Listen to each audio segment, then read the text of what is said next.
Once upon a midnight dreary, while I pondered, weak and weary, over many a quaint and curious volume of forgotten lore, while I nodded, nearly napping, suddenly there came a tapping, as of some one gently rapping at my chamber door.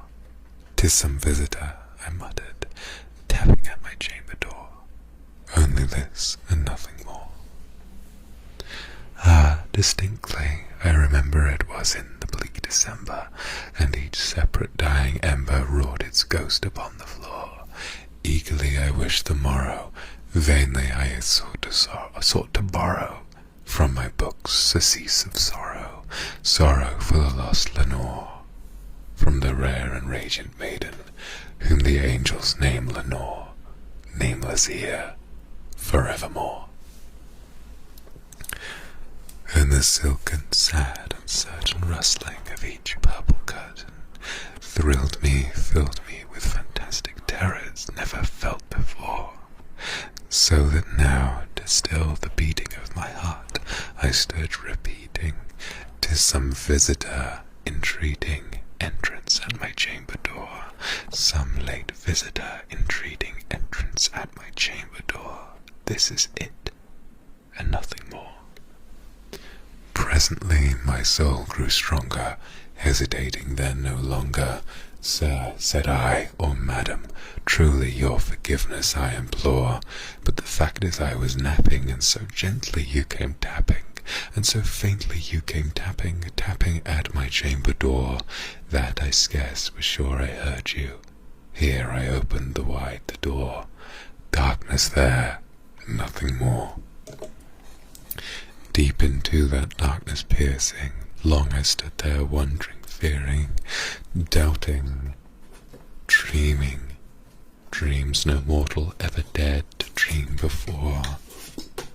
But the silence was unbroken, and the stillness gave no token, and the only word there spoken was the whispered word "Lenore." This I whispered, and an echo murmured back the word "Lenore." Merely this, and nothing more. Back into the chamber turning, all my soul within me burning, soon again I heard a tapping somewhat louder than before. "Surely," said I, "surely that is something at my window lattice. Let me see then what thereat is, and this mystery explore. Let my heart be still a moment, and this mystery explore. 'Tis the wind and nothing more." Open here I flung the shutter, when with many a flirt and flutter in there stepped a stately raven of the stately days of yore. Not the least obseance made he, not a minute stopped or stayed he, but with mine of lord or lady, perched above the chamber door, perched upon a bust of Pallas just above my chamber door, perched and sat, and nothing more. Then this ebony bird, beguiling my sad fancy into smiling, by the grave and stern decorum of the countenance it wore, though thy crest be shorn and shaven, thou, I said, art sure no craven, ghastly, grim, and ancient raven, wandering from the nightly shore. Tell me what thy lordly name is on the night's Plutonian shore. Quoth the raven, "Nevermore." Much I marvelled this ungainly fowl to hear discourse so plainly, though its answer little meaning, little relevancy bore, for we cannot help agreeing that no living human being ever yet was blessed with seeing bird above his chamber door, bird or beast upon the sculptured bust above his chamber door, with such name as Nevermore. But the raven, sitting lonely on the placid bust, spoke only that one word, as if his soul in that one he did outpour. Nothing farther than he uttered, nor a feather than he fluttered, till I scarcely more than muttered, "Other friends have flown before. On the morrow he will leave me, as my hopes have flown before." And then the bird said, "Nevermore." startled at the stillness, broken by reply, so aptly spoken, doubtless, said I. What it utters is only stock and store, caught from some unhappy master, whom unmerciful disaster followed faster, till his songs one burden bore, till the dirges of his hope that melancholy burden bore, of never, never, never, never more. But the raven still beguiling all my fancy into smiling, straight I wheeled the cushioned seat in front of bird and bust and door. Then upon the velvet sinking, I betook myself to linking fancy and fancy, thinking what this ominous bird of yore, what this grim and gainly, ghastly, gaunt and ominous bird of yore meant in croaking nevermore. This I engaged in guessing, but no syllable expressing, to the foul his fiery eyes burned now, burned into my bosom's core.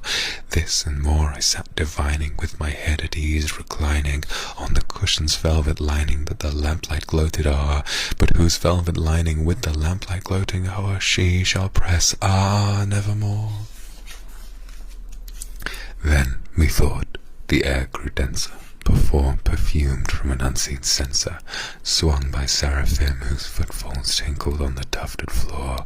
Wretch, I cried, that God hath lent thee, by these angels he hath sent thee respite, and nepenthe from thy memories of Lenore. Quaff, oh quaff this kind nepenthe, and forget this lost Lenore. But quoth the raven, nevermore. Prophet, said I, thing of evil, prophet still if bird or devil, whether tempest sent or whether tempest tossed thee here ashore, desolate yet all undaunted, on this desert land enchanted, on this home by horror haunted, tell me truly I implore, is there balm in Gilead? Tell me, I implore. Quoth the raven, nevermore.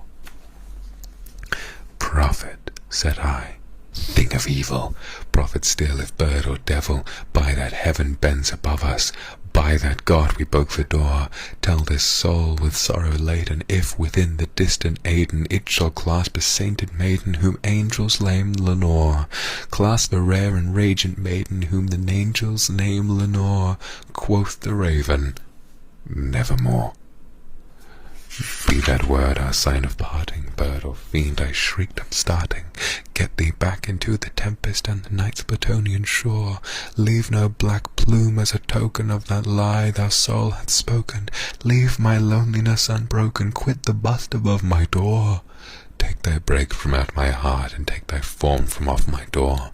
But quoth the raven, nevermore. And the raven, never flitting, still is sitting on the pallid bust of Pallas above my chamber door, and his eyes have all the seeming of a demon's that is dreaming, and the lamplight o'er him streaming throws his shadow on the floor, and my soul from out that shadow that lies floating on the floor shall be lifted nevermore.